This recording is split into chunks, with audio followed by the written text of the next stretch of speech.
Welcome back to Sean's Coronavirus Journey Honey Wine Edition. Honey wine or mead is an ancient recipe made by the Vikings many years ago. In simple terms, mead or honey wine is fermented honey water. Just a quick heads up, making honey wine is an easy process, but time consuming. From start to a drinkable product, you're looking at a month, but it's totally worth it. I can't see the government ending the prohibition soon, so it's worth giving it a try, and no fancy equipment needed. I don't know about you guys, but I'm really excited because in a few weeks' time, I'll be sitting by a fire and sipping on some beautiful honey wine. I plan on making 2 types of mead. The first is a traditional mead, and the second is a glühwein-inspired mead. Let's have a quick look at the ingredients for your traditional mead.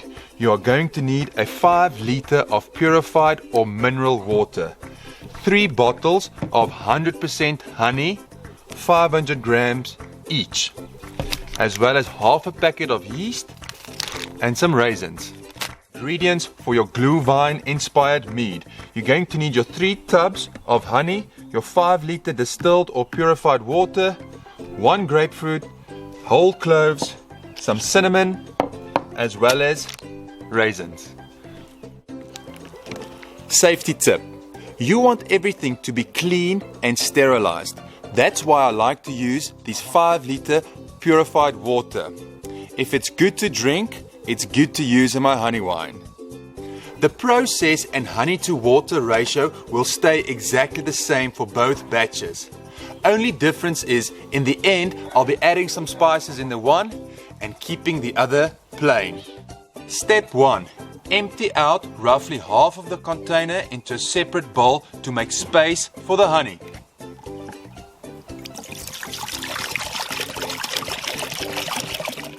Guys, just a quick tip. Remember to empty out enough water to make space for the honey. Otherwise, you'll end up throwing out some honey water.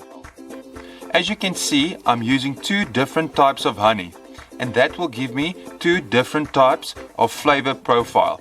The one is a little bit darker than the other. So the next step is to empty out the honey into the water.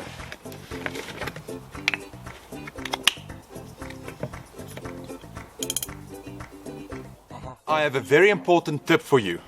I don't know if you've heard about Honeygate. Well, me neither. But there's a lot of honey scandals going around, and there's companies diluting honey and mixing syrup into their honey.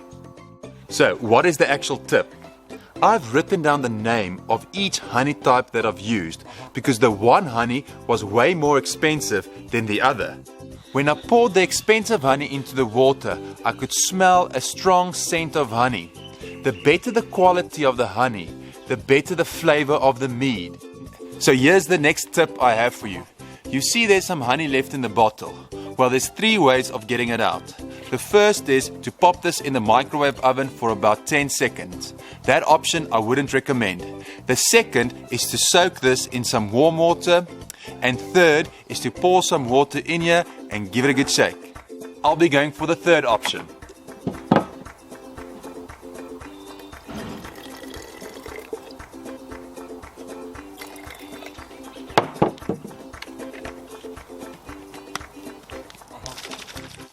So I've recruited my brother-in-law because he's a big, strong, sexy guy to help me with the next step. Step in the process is to give this a proper shake for about 5 minutes. You want the honey and water to mix properly. That's why I work out. That's why I'm trying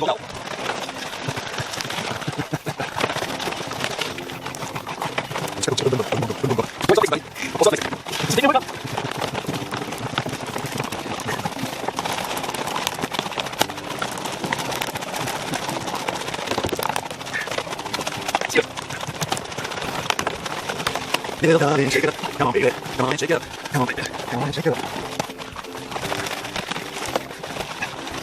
Swati. Yeah. Looking good, buddy. Yeah, I haven't had a workout for over a month, so it's felt good. We had some good exercise going there. You look good for a guy that hasn't exercised in a month. Thank you very much. I'm going to leave you guys now. Okay, thanks, buddy. What are you up to? Nothing. Chill vibes. Lockdown vibe. See you later. I pride myself in keeping it simple and not having to buy any fancy ingredients or equipment. All of this you can buy at your local grocery store. And that brings me to my next tip: yeast nutrients.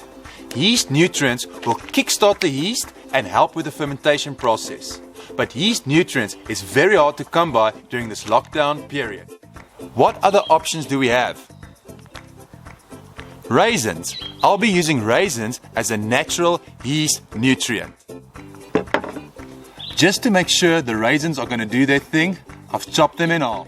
So next I'll be adding the raisins. It's about a tablespoon of raisins. In goes 1 cinnamon stick, about 4 cloves, and the grapefruit.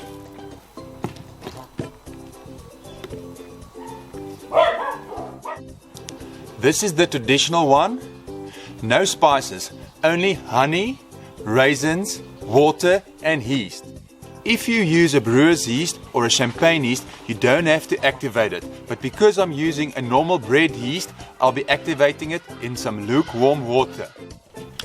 I've emptied out half a packet of yeast into either bowl and then added a pinch more. So you're looking at about 6 to 7 grams per bowl.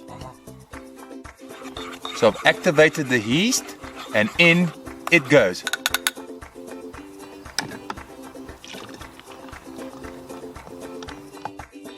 I've added the yeast and you have to give it another good shake.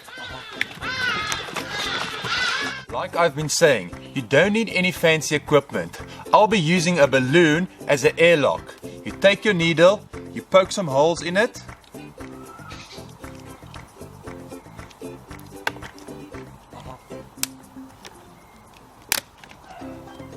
As simple as that. Now it needs to be stored in a cool, dry place. Temperatures between 18 and 21 degrees. It's a day later, and how do you know whether the fermentation process is taking place? Look at the inflated balloons. Let's have a quick look at the balloon airlock system. You've got CO2 being produced and moving through the system, but the balloon is stopping any oxygen or unwanted bacteria of going back in. After the initial fermentation process has taken place, we'll then bottle it and let it age for another 2 weeks. Once the balloon has deflated, you know that the fermentation process has slowed down. Then it's time to bottle your mead. I would like to give a massive shout out to ENCA presenters Ngola Ngambi, Jane Dutton and Finance Minister Tito Mboweni for exercising their constitutional right to freedom of expression or speech. Both these cases are related to the ongoing cigarette ban. I am worried about the influence the government has on our local news broadcasters. Dutton and Ngambi spoke their minds and got punished for it. It makes me wonder how far the influence of the government stretches. In my personal opinion, I think we should look at the news we are fed with a pinch of salt and not just blindly believe everything we hear on TV and social media platforms. I hope you enjoyed the first section of my 2-part video. Please drop me a comment and don't forget to like, subscribe, stay safe and goodbye.